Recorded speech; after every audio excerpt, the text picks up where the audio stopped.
There is a big tree in my garden, a big tree in my garden.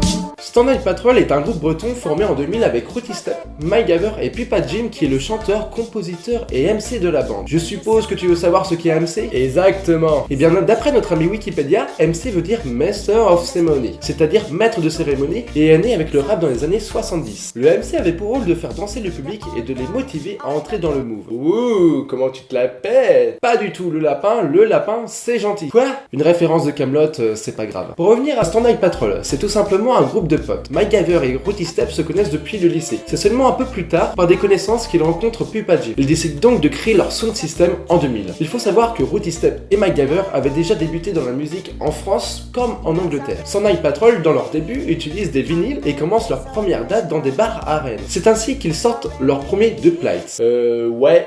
Tu vois où je veux en venir? Oui, tu veux aussi savoir ce qu'est un dubplate. Tu ne serais pas devin, toi? Non, j'écris juste le script, rien d'exceptionnel. Donc un dubplate est un format de disque apparu dans les années 50 pour faire la promotion à un sound system, afin de mesurer sa popularité auprès d'un public, et ainsi pouvoir sortir un 45 tours sans prendre de risque. À l'époque, sortir un 45 tours représentait un énorme risque, rien de surprenant. Cependant, ces 45 tours se sont très vite développés car il y a eu un énorme succès auprès des Jamaïcains pour leur musique locale. De ce fait, les dubplates se font de moins en moins. Mais maintenant qu'on en est arrivé là, il serait quand même dommage de ne pas savoir d'où provient l'origine du dub. En fait, l'histoire raconte que le dub est né par une erreur d'enregistrement d'un dubplate. Il faut savoir qu'un dubplate s'enregistre en deux facettes, une partie instrumentale et une autre partie vocale. Seulement, lors d'un enregistrement, la partie vocale n'a pas été enregistrée. De ce fait, lorsque le sound system a passé le dubplate, il n'y avait que la partie instrumentale.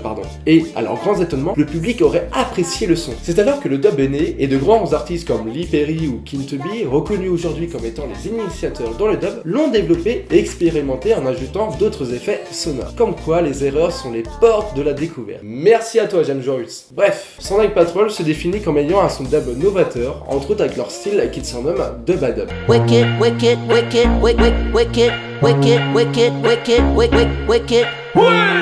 It's a dub style. Leur style de musique mélange à la fois le dub, le hip-hop, la basse musique, le reggae digital, avec parfois du trip-hop, de la techno, de la new wave et enfin du jazz, entre autres pour leur dernier album. Ah ouais, ils sont quand même très éclectiques les mecs. Tout à fait. Stand-Up Patrol monte son propre label en 2009 qui s'appelle Stand-Up Records. C'est ainsi qu'en 2012, ils sortent leur premier CD, Midnight Walkers, puis en 2015, A Matter of Skull.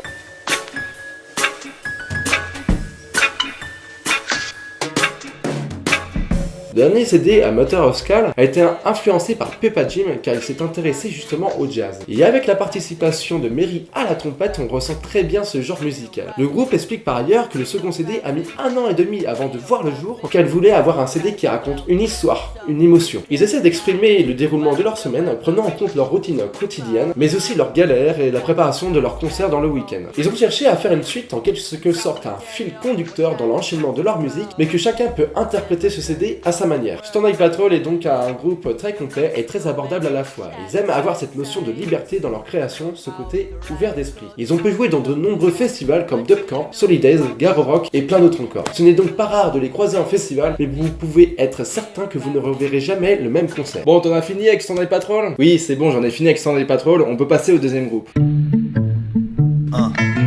Shit. We're getting up. Chinese man, but what's up? Chinese Man est un groupe d'Aix-en-Provence, formé en 2004 avec DJ Zimateo, Haiku et du beatmakers Sly. Beatmakers veut tout simplement dire compositeur dans le hip-hop ou le R&B. Il y a également deux autres beatmakers qui composent de temps en temps avec eux. Il s'agit de Léo le Bug et le Yann. Ils ont un label, Chinese Man Records, qui se situe à Marseille et composé de 5 compositeurs et de 3 DJ. Dans ce label, on peut retrouver entre autres Deluxe. Par ailleurs, ils se font connaître grâce à ce morceau, I've Got That Tune, qui a été choisi pour une publicité de Mercedes-Benz en 2008. Et aussi pour le festival du film français de Hong Kong. I've got that word, I've got that tune. I've been out the moon, but I've got nobody.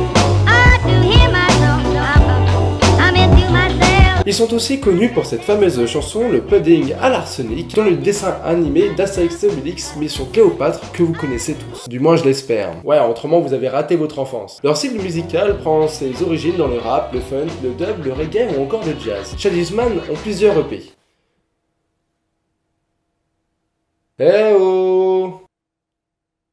Ah ben on l'a perdu je crois. Non mais ils ont une palanquée d'EP. Oui ben dis juste combien ils en ont, les gens iront voir par eux-mêmes au pire. Ok bon, ils ont au total 10 EP sans compter les projets solo. Et ils ont 8 albums sans compter le live à la Cigale. Ah ouais, ils ont pas chômé les mecs. Non, c'est le moins qu'on puisse dire. Donc en 2005 sort The Bootlegs Session. En 2007 The Groove Session. En 2009 The Groove Session Volume 2. En 2011 Racing with the Sun. En 2014 The Groove Session Volume 3. En 2015 Showbro. Et encore en 2015 The Journey. Bon quand même, pour info, parce qu'on n'est pas des voleurs, le CD The Journey a été fait avec un rappeur sud-africain. Effectivement, il s'appelle Tommy. C'est une collaboration qui mélange autant l'univers de Chinese Man que celui du rappeur Tommy. Sinon, le groupe Chinese Man a fait pas mal de festivals comme Terre du Son, au Pont du Rock, au Printemps de Bourges, Gare Oslo, Les Éclectiques et aussi à Speranza en Belgique. Pour finir, ils entament une nouvelle tournée pour leur dernier album qui est tout récent car il date du 3 février 2017 et qui a pour nom Shikantaza. Cet album fait suite à Racing with the Sun, sorti en 2011 et propose 16 chansons qui mélangent le hip-hop, l'électro et la world.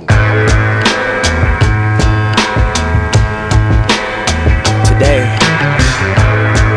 we're gonna speak on the subject of lives. You know. Shikantaza est tout simplement une méthode dans le bouddhisme que l'on peut traduire par être assis sans rien faire. Quand même bizarre ces bouddhistes. Ainsi, ce que veut exprimer Chinese Man dans ce titre d'album, c'est un moment de calme, de relaxation, profiter de chaque instant, vivre le moment présent, être attentif à son entourage, regarder le paysage, oublier ses soucis quotidiens. Oui, je crois qu'on a compris là. Comme un retour aux sources. Ta gueule! Ça sera tout pour aujourd'hui, j'espère que cela vous a plu, n'hésitez pas à me dire ce qui vous plaît ou non, que je puisse en prendre en compte dans les prochaines vidéos. Bref, à bientôt pour une prochaine vidéo. Et surtout, n'oubliez pas de vous abonner. Et un peu de sucre en poudre.